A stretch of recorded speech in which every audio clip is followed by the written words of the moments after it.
So I received a postcard. Uh,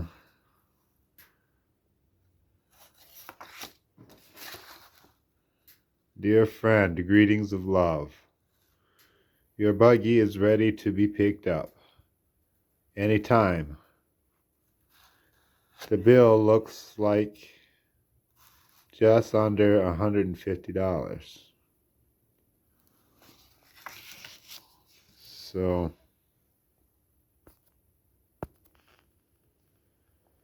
I guess I'll be heading to Stanwood to pick up my buggy.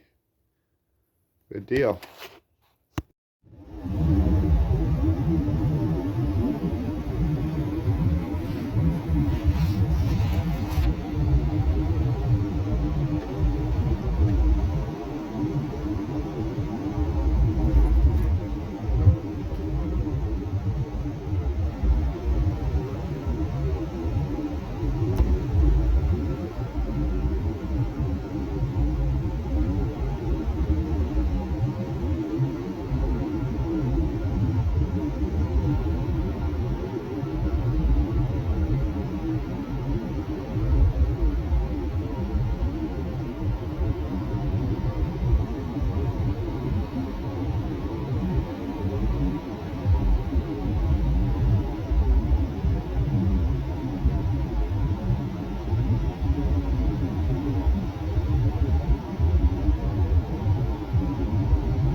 Hello?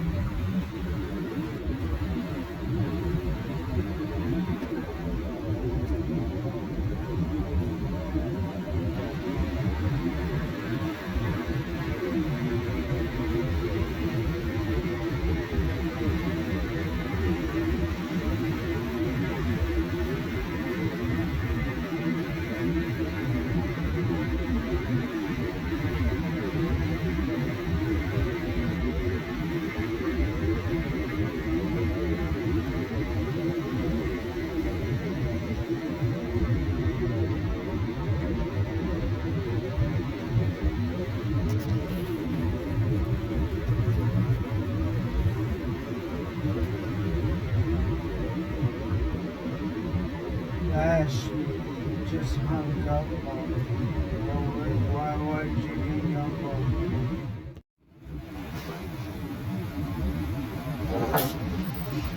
Yeah, stop.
Yeah. And I'll call you back for you to pick up the buggy.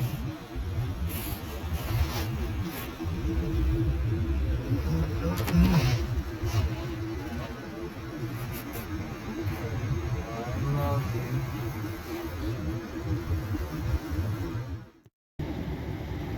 Well, we are on our way home with the buggy, and I'm not super happy with it. I was hoping he would have done a little better job than he did. He said that he was trying to save me as much money as possible, and personally I would have rather pay a little more money to have it look nice than to have it look cobbled. To me it looks a little bit cobbly. That front corner there is just not straight, and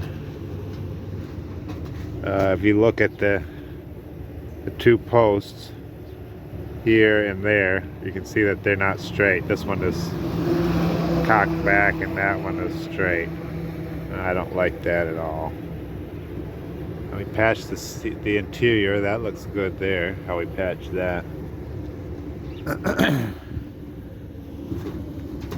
But I'm just not real happy with it. I don't know what to do.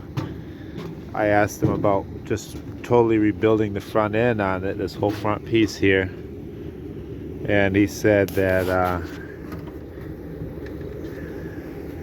he thought it would be too much work, that because the wood here is not solid on the floor, that it would be cheaper probably to or just as much to fix that right would be the cost of a new top.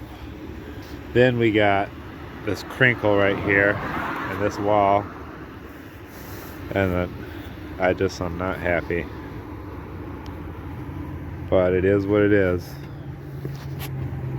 I guess my best bet is to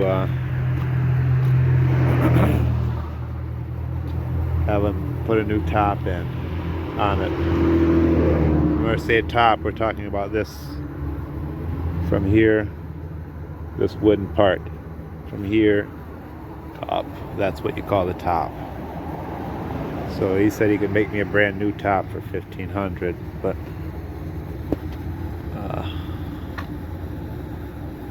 I guess that may be what I might end up doing. But for now, I got it back and we're heading home. Yeah, she's back home.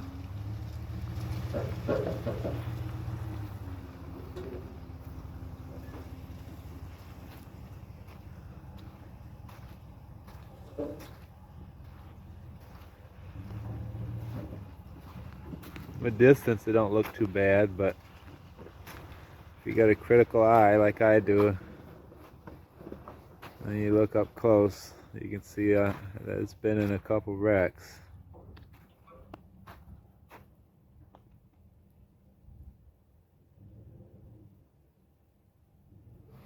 What it is, what it is. Cost me $150 to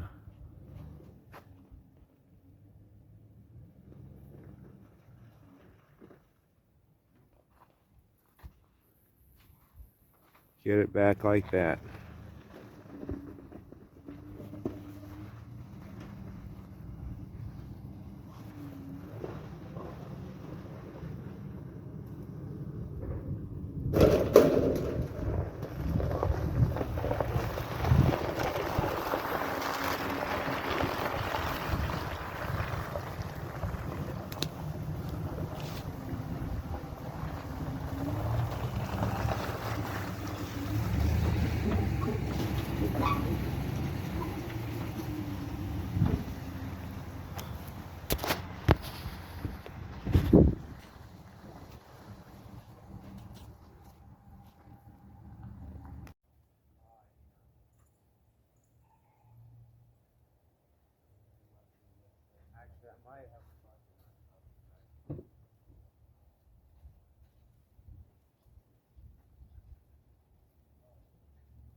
You have a knife, I got a knife.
I thought I would do a final recap on the buggy before I let you go.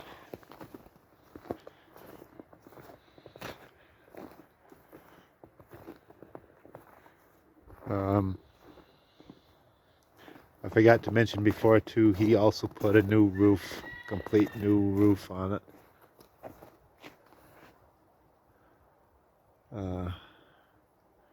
Like I said, that front panel is just a little bit squee-haw there, and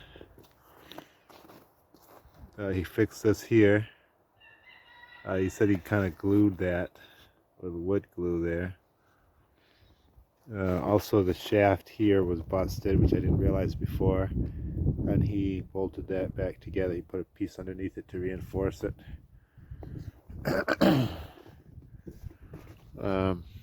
I guess with wrecked buggies like that, you kind of like a car. Once they've been in a wreck, they're never 100% like they used to be.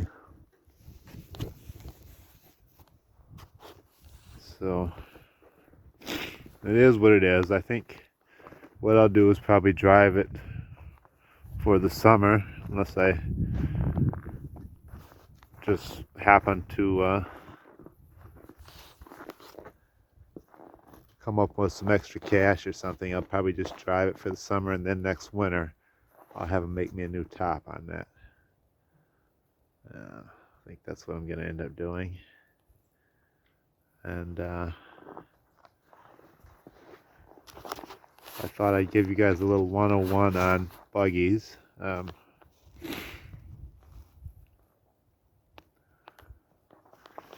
I had somebody ask me before what's the purpose of having so many vehicles. Isn't one or two buggies enough? Why do you gotta have so many? So each buggy kind of has a different purpose, and this buggy here is basically a family passenger vehicle. You got to carry a lot of people to one place. This is the one. Also, the back seat comes out of this buggy, and it's got like a little tailgate here at the bottom that drops down, and you can haul stuff like maybe sheets of plywood or something. You could have them hanging out the back and haul them like that. So it's kind of it's a family vehicle, but it can double as a utility vehicle when needed. And that's handy, especially when it's really cold. If you want to haul something, then it'd be warmer to ride in that one. This buggy here is what was referred to as a single buggy. And this, I guess I should go back to this one, is called a Surrey or a double buggy. Double meaning that it's got two seats in it. So this is called a double buggy, and this would be called a single buggy because it has one seat in it. And this buggy is just pretty standard for just running around, especially when the weather's bad. It gives you shelter, etc. It's got one seat in it, and it's kind of typically what a young man would get,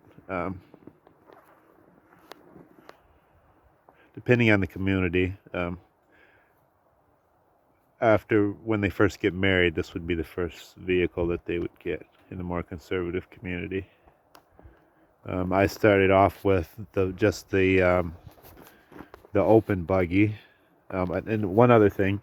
The thing which makes it a buggy or a wagon is the amount of spring. So a buggy has two springs typically, a spring in the front, like that, and it has a spring in the back, like so. And that is what makes a buggy a buggy. Okay, but now a buggy can have a top on it like this, and they would refer to these as top buggies because they have a top on them. A top is the whole component with the seat and the roof and the doors. That's all considered the top. This is also considered a buggy, but this is called an open buggy because there's no enclosed top on it. And same here, it has a spring in the back and a spring in the front. So initially, this buggy was just like this one. It was open, and that's what I drove around. And then when I got older, I purchased the top for it and had a top put on it. Now, some people will refer to this as a wagon, thinking that because it's open it must be a wagon, but this is actually a wagon. A wagon is like the pickup truck. It's got a bed on it so you can haul things. And this is not considered a buggy. And as you'll notice, this has 3 springs. It's got a spring on each side as well as a spring in the front.